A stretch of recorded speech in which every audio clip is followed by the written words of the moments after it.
வணக்கம். அன்பார்ந்த Mantra TV channel நேயர்களுக்கு உங்கள் ஜோதிடர் ஜெயமஸ் சந்திரமௌலி ஜோதிட பதிவு. இந்த பதிவில் நம்ம பார்க்க இருக்கிறது புதன் கேதுனுடைய சாரத்தில் சிம்மராசியில் மக நட்சத்திரத்தில் போகிறத பற்றி.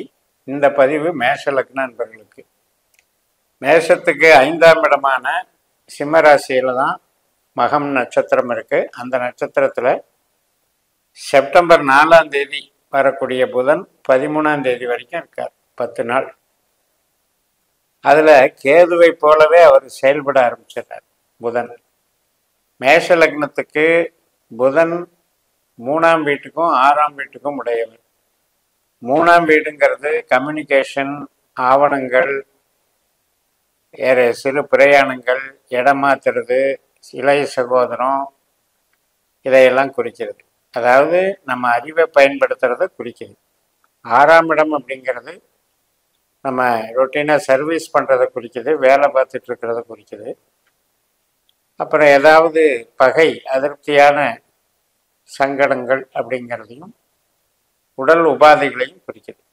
இந்த கிரகம் 5ஆம் இடத்துக்கு வருது. புதனுடைய நட்சத்திரம் எங்கே இருக்கு?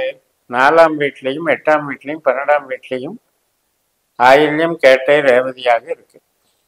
அப்ப இந்த புதன் ஆயில்யத்துக்கு அடுத்த நட்சத்திரமான மகத்துக்கு போறார்.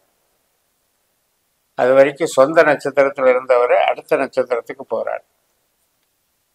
இந்த கேதுவை போல பலன் கொடுக்கணும். கேது நமக்கு இப்போ 6ஆம் வீட்டில் இருக்கு. இந்த 5ஆம் வீடும் 6ஆம் வீடும் நமக்கு எதை தெரிவிக்குது அப்படின்னா, மன சந்தோஷம், அறிவு சார்ந்த வேலைகள், மூளை உழைப்பு மற்றும் கலைகள், குழந்தைகள் மேல இருக்கக்கூடிய அன்பு, பாசம். 5ஆம் இடம் என்பது மகிழ்ச்சியாக இருக்கிறது, ஒரு விளையாட்டை குறிக்கிறது, இஷ்ட தெய்வத்தை குறிக்கிறது, வேத பாராயணத்தை குறிக்கிறது. இதெல்லாம் 5ஆம் இடம். அப்படிப்பட்ட அந்த பூர்வ புண்ணியம் என்று சொல்லக்கூடிய இடத்துல இந்த புதன் கிரகம் இருக்கிறதுனால அவர் கேதுவனுடைய பலனை தர்றாரு. அப்படிங்கிறதுனால நமக்கு இதில் எல்லாம் ஈடுபாடுகள் இருக்கும். இந்த கலைகள், குழந்தைகள், இதுல எல்லாம் ஈடுபாடுகள் இருக்கும். அவங்களுக்கும் 5ஆம் இடமான குழந்தை ஸ்தானத்துக்கும் அது நல்ல வளர்ச்சியை கொடுக்கும். அதில் நமக்கு கணக்கு எடுக்கும்போது ஓரளவுக்கு அந்த புதன் அப்படிங்கிறது கேதுனுடைய நட்சத்திரத்தில் இருக்கக்கூடிய அந்த 10 நாளில் 9 கிரகத்தினுடைய பங்களிப்பாக மற்ற கிரகங்களோடு தொடர்பு வைக்கிறார். அந்த தொடர்பின்படி பார்த்தீங்கன்னா 5ஆம் தேதி 6ஆம் தேதி, செப்டம்பர் 4ஆம் தேதி முழுக்க முழுக்க கேதுவின் ஆதிக்கமாகவும், 5ஆம் தேதி 6ஆம் தேதிங்கிறது நமக்கு ஒரு பொருள் வரவு, நம்முடைய திறமையால நம்ம சம்பாதிக்கக்கூடியது. அதே போல திருமண காரியங்கள் அல்லது ஒரு புது நபரை சந்திக்கிறது, சமூகம் சார்ந்த ஈடுபாடுகளை வச்சுக்கிறது, இதுக்கெல்லாம் இந்த 5ஆம் தேதியும் 6ஆம் தேதியும் வேலை செய்யும். 7ஆம் தேதியில ஒரு அரசு ஆதாயம், புகழ், பெரிய மனிதர்களுடைய உதவி, இஷ்ட தெய்வத்தினுடைய அனுகிரகம், தந்தை சார்ந்த முன்னோர்கள் எல்லாமே ஆசீர்வாதம், ஒரு நமக்கு அனுகூலமா இருப்பாங்க. அதே நமக்கு 8ஆம் தேதி வீட்டுக்கு தேவையான பொருட்கள் சம்பந்தப்பட்டது, உறவினர்கள் சம்பந்தப்பட்ட ஒரு ஈடுபாடை கொடுக்கும். 9ஆம் தேதியும் 10ஆம் தேதியும் செலவுகள் இருக்கும். அது குழந்தைகள் சம்மந்தப்பட்டது, நம்ம ஈடுபாடு, சந்தோஷத்துக்காக செலவு பண்ணுறது. இப்போ ஒரு பிக்னிக் போயிட்டு வந்தாலும் அது செலவு தான். ஒரு மகிழ்ச்சிக்காக செலவு பண்ணுறது அப்படிங்கிற வகையில் அது அமையும். வேலையில் பார்த்தீங்கன்னா ஒரு சில பேருக்கு ஒரு கூடுதல் பொறுப்பு கொடுக்கறதுக்கு வாய்ப்பு இருக்குது.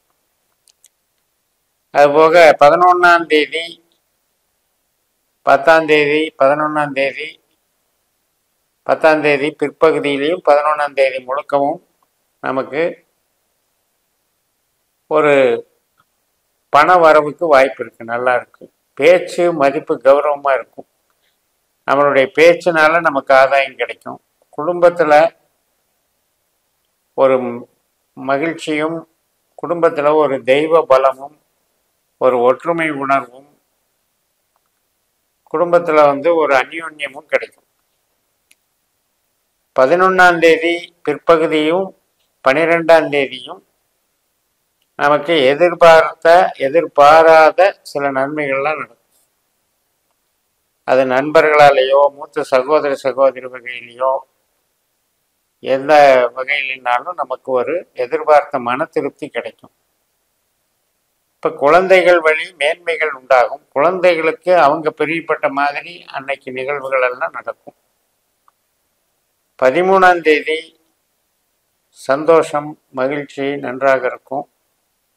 நமக்கு இது இந்த நாட்கள் பூரா 5ஆம் இடத்துல இருக்கிறதுனால இந்த 10 நாட்கள்லையும் உற்பத்தி சார்ந்த தொழில் அப்படின்னு எடுக்கும்போது அதுக்கு அவ்வளவு சிறப்பாக இல்லை. அது இப்போ புதன் யாருக்கெல்லாம் ஜனன ஜாதகத்தில் புதனுடைய ஆதிக்கம் தொழில் கிரகத்தோட, தொழில் பாவத்தோட சம்மந்தப்பட்டிருக்கோ அவங்களுக்கெல்லாம் கொஞ்சம் ஐடியலாக இருக்கிற மாதிரி இருக்கும். அந்த உற்பத்தி சார்ந்து, ட்ரேடிங் சார்ந்து பண்ணக்கூடிய தொழிலுக்கு இங்கே டிமாண்டு குறைவாக இருக்கும். அதே நம்ம கன்சல்டிங் பிஸ்னஸ், ஒரு ஆலோசனை பண்ணுறது, ஒரு புரோகிதர்களாக இருக்கிறது, ஒரு பிசியோதெரப்பி அல்லது யோகா, இது மாதிரி கலைகள் சொல்லி கொடுக்கறது, டியூஷன் சென்டர் வச்சு நடத்துகிறவங்க, கம்யூனிகேஷனில் இருக்கவங்க, ஐடி லைனில் இருக்கவங்க, கமிஷன் துறையில் இருக்கவங்க, எஜுகேஷன் சம்மந்தப்பட்ட அத்தனை தொழிலும் எடுத்துக்கலாம். இவங்களுக்கெல்லாம் பிரச்சனை இல்லை தொழிலில். அதாவது இப்போ சினிமான்னு எடுத்துட்டிங்கன்னா நடிப்பு, 5ஆம் இடத்துல அந்த கலைகள் அப்படிங்கிறதுல எல்லா கலைகளும் அடக்கும். அப்போ அது சார்ந்த நன்மைகள் கிடைக்கும். இப்போ ஈவன் ஸ்போர்ட்ஸில் விளையாட்டில் இருக்கவங்களுக்கு கூட இன்னைக்கு நன்மை கிடைக்கும். அப்போ இந்த 10 நாட்கள் நமக்கு யாரெல்லாம் உற்பத்தி சார்ந்த துறையில் அதுவும் முதலாளிகளாக இருக்கிறாங்களோ அவங்களுக்கு கொஞ்சம் ரெஸ்டாக இருக்கும். மற்றவர்களுக்கு மூளை உழைப்பு சார்ந்த வேலையில் இருக்கவங்களுக்கு சாதகமாக இருக்கும்.